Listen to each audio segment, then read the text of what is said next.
I think Brook accidentally discovered the weakness behind the God's Knight's immortality, and it directly tied to what just happened in chapter 1147.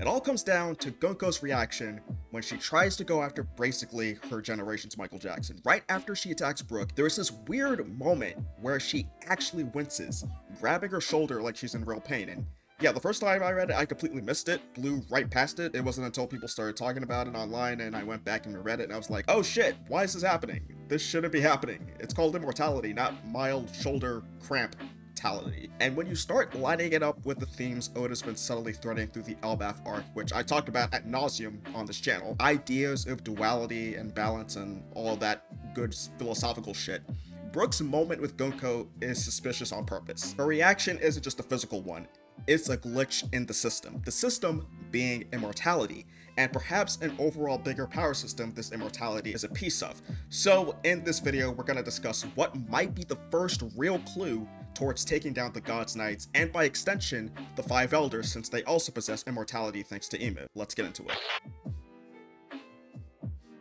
Gunko, a God's Knight, supposedly immortal, can summon magic circles and stitch herself back together from explosions, goes after Brook. Why? Because she is his biggest fan and naturally demands that Brook become her musical slave, to sing her to sleep at night, probably so she can avoid having nightmares about the sun god Nika, who, reminder, she supposedly fears. Brook politely declines with one of the coldest rejections we've seen in the entire series. Gunko doesn't take it too kindly to the rejection, but we do because goddamn, that is a rare W of a bar by Brook. That's how you know this is the Final Saga. Oda is finally cooking up something interesting for the least developed Straw Hat post-time skip. And as a certified Brook fan, as he is my favorite Straw Hat, I'm just happy we got something actually to look forward to with this character in this arc. Anyway, Gunko kicks the shit out of Brook, and then we get the panel. Gunko grabs her shoulder like somehow she's the one who got hurt, and it kind of forces you to ask, is the immortality of the God's Knights and maybe even the Five Elders actually about more than just being indestructible? Because honestly, I feel like the Elders might be operating on a whole different level compared to the God's Knights. But either way, even if Gunko's showing cracks just from a simple interaction, then maybe their so-called immortality isn't as airtight as it looks. So perhaps it's way more complicated. Maybe it's tied to something we could use against them. I feel like the go-to explanation people will immediately cling to is that kicking Brook's ass somehow glitched her regeneration for a second because of his Delph fruit that involves messing with souls, which would raise even more questions than answers. We've already seen what real physical damage looks like for the God's Knights, i.e. through Usopp. It's brutal. So the fact that Gunko reacts here feels entirely out of character for what the power of immortality is supposed to cover, unless you align that with the underlying context behind Brook and Gunko. So again, Gunko got rejected by Brook, which granted I think any rational person would refuse the offer to be enslaved by a celestial dragon, but we're talking about a celestial dragon who was a closeted fan of Brook facing rejection, which I can imagine is supremely detrimental to a celestial dragon's ego. And you know what it reminded me of?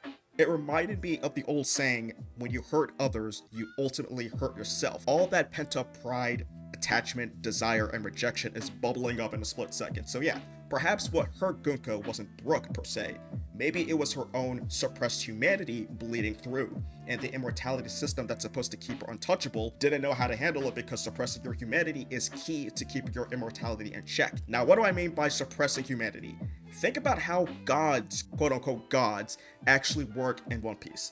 It's not just about being strong, it's about distancing yourself from humanity, so much so that you convince yourself you're something else entirely. Look at Enel. Dude literally calls himself a god. He destroyed his own home because fuck it, why not? He took over Skypiea and Upper Yard because fuck it, why not? And then you look at the Celestial Dragons. They don't even pretend. They walk around in bubbles, refuse to breathe the same air as normal people, and treat humans like insects, which, ironically, Saturn is, until he turns to Brook's second cousin twice removed. They even have the audacity to pass on liking this video, subscribing to the channel, and ringing the bell to get notified whenever a new video drops, but you guys wouldn't. Be better than those assholes. In their head, they aren't even human anymore. I think that's the blueprint behind this whole immortality business, and when you keep that blueprint in mind, that gods stay gods by denying their humanity, the Gunko bit starts to make a lot more sense, because as a celestial dragon, you're not supposed to care about trivial things like emotions and feelings because those are for humans and they're not human. They're supposed to be above that.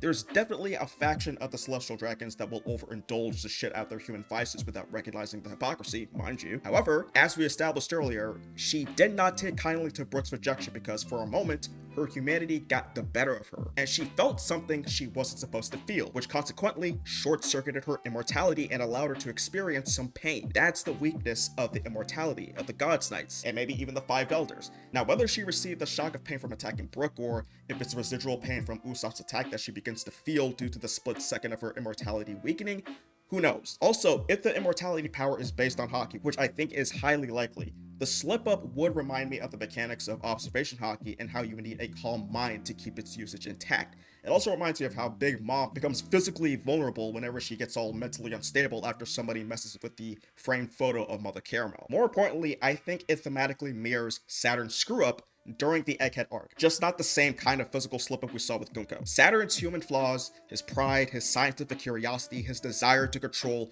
what he was supposed to destroy, led him to disobey orders and try to study Emmett instead of getting rid of him. That cost him everything, like literally everything. And it sends a really clear message that in the world of the so-called gods, particularly as personal servants to Imu, even a moment that possesses any hint of humanity is not tolerated. Do not trifle with Imu with that bullshit. So if Gunko cracked, and Saturn cracked, maybe the suppressed humanity leaking through isn't an isolated thing. Maybe it's something ingrained in this immortality system that just can't be stopped because, I mean, we're humans. It's impossible to keep us from wilding out with emotions and shit.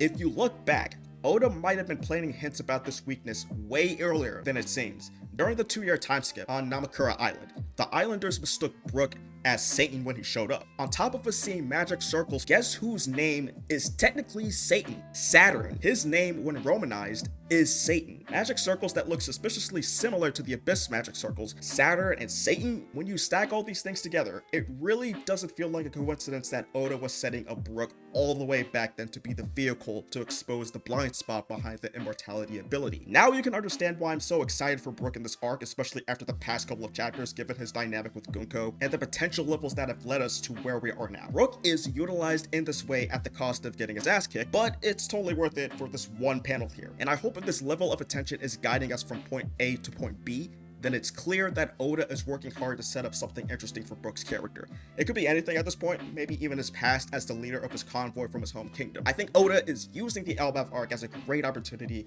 to expand on certain members of the Straw Hat crew, like Franky, which I got an awesome video about exploring what his Elbaf power-up could be, which you can check out right now.